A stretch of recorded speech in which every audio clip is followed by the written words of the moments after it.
গতকাল সন্ধ্যা 7টার সময় কাহিনী এই ঘটনা, কিন্তু এতগুলো আসামি, এই 7টা ফ্যামিলির আসামি, এরা কোন দিক দিয়ে পালিয়ে গেল? এখন পর্যন্ত একটা আসামি অ্যারেস্ট হইল না। কেন? এটা আইনে এত বেশি কেন? আমরা এর দ্রুত বিচার চাই এবং সবাইকে অ্যারেস্ট করতে চাই। আমরা আজমিয়া থানাকে রিকোয়েস্ট করবো, আমরা যতক্ষণ আসামি অ্যারেস্ট হয় নাই, আমরা ততক্ষণ পর্যন্ত রাস্তা অবরোধ করে থাকবো। আমরা বের হবো না যতক্ষণ পর্যন্ত আসামি অ্যারেস্ট হয় নাই, ততক্ষণ আমরা আমাদের অভিযান চলবে। বাপে এমনি করে ধরছে, ধরার পরে তার ছিলে এইভাবে একটা হানার পরে এই দিকে তারপর শরীরাম এই কারণে কোনো কাজে কাটাল নাই। ওর সন্তান ট্যাবলেট বেলে খায়, এই কারণের জন্য ওর সন্তান।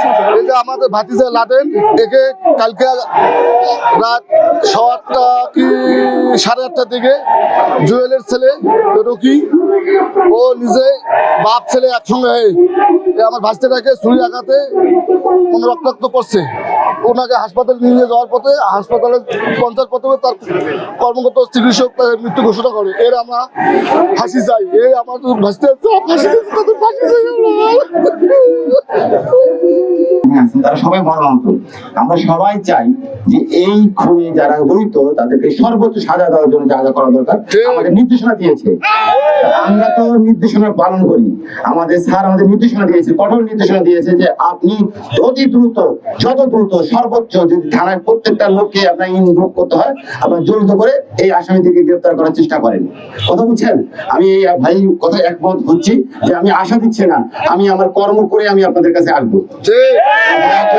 এই বাচ্চাটার লাশটাকে আপনারা দাফন করেন, আমাকে সার্বিক সহায়তা করেন, আপনারা আমাকে সার্বিক সহায়তা করেন। আমি আপনাকে কথা দিচ্ছি যে আমরা কাজ সর্বোচ্চ চেষ্টা করবো।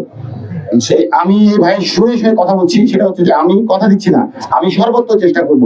আমি নিজে মর্মাহত, আসলে আমি নিজে মর্মাহত। আমি শোনা মাত্র তাদের মাথায় গেছি, তার বাবার সঙ্গে কথা বলেছি, তার মায়ের সঙ্গে কথা বলেছি, তার দাদির সঙ্গে কথা বলেছি। আমি কেন গেছি যে আমি চাই না যে আর পরবর্তী সময় যেন এরকম ঘটনা ঘটে আমার এলাকায়।